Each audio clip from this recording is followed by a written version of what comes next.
آپ اتنی بڑی تعداد میں اعتکاف میں بیٹھے ہیں، اللہ کا گھر ہے، پاکیزہ ماحول ہے، تزکیہ اور تصفیہ کے دن بیت رہے ہیں، شب بیداریاں ہیں، دعائیں ہیں۔ امام ابو نعیم نے 5 باتیں لکھی ہیں جو حضرت مولا علی شیر خدا رضی اللہ تعالیٰ عنہ نے خود فرمایا۔ حضرت علی فرمانے لگے میری 5 باتیں یاد کر لو،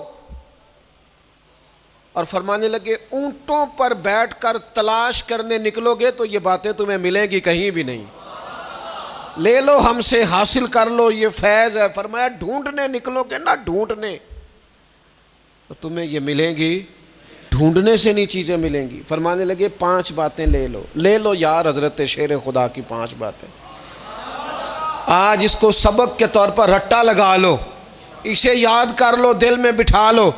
شیر خدا کی 5 باتیں، علم و حکمت کا نچوڑ، نبی پاک صلی اللہ تعالیٰ علیہ وسلم سے لیا ہوا فیض، وہ حضور کی امت کو بانٹتے ہیں، اپنے سے محبت کرنے والوں کو عطا کرتے ہیں۔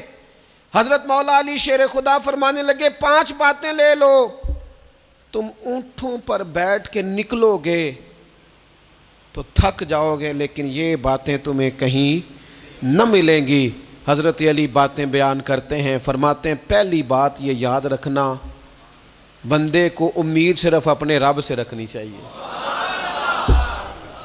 جیت جاؤ گے دوستو دنیا میں اگر یہ بات آ گئی، بچ جاؤ گے، دل ٹھنڈا رہے گا، بے قراریاں، بے چینیاں، پریشانیاں جان چھوڑ جائیں گی۔ امید صرف اپنے رب سے رکھو۔ حضرت مولا علی شیر خدا رضی اللہ تعالیٰ عنہ دوسری بات بیان کرتے ہیں، فرماتے ہیں اپنے گناہوں سے ڈرا کرو۔ تم غریب ہونے سے ڈرتے ہو، تم تنگ دستی سے ڈرتے ہو، تم لوگوں کی دشمنی سے ڈرتے ہو، اپنے گناہوں سے ڈرو، کہیں ایسا نہ ہو کہ تمہاری نافرمانیاں رب کی ناراضگی کا سبب بن جائیں۔ اپنے گناہوں سے ڈرو۔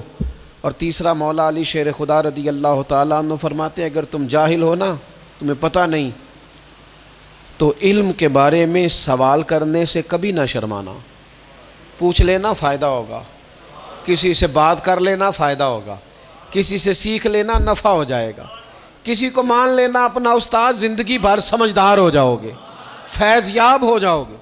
اور حضرت علی شیر خدا چوتھی بات ارشاد فرماتے ہیں یہ علماء کے لیے، فرمایا اگر عالم کو کسی مسئلے کا علم نہ ہو تو غلط بات نہ بتائے بلکہ کہہ دے واللہ اعلم، اللہ بہتر جانتا ہے۔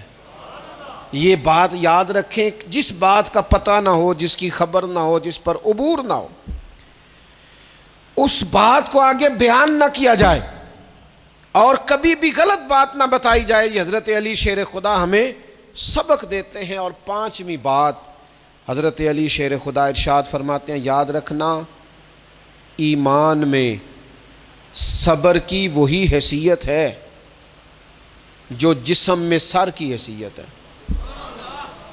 اپنی زندگی صبر کے ساتھ گزارنا، زندگی میں کبھی بے صبرے نہ ہونا، حوصلہ نہ چھوڑ جانا۔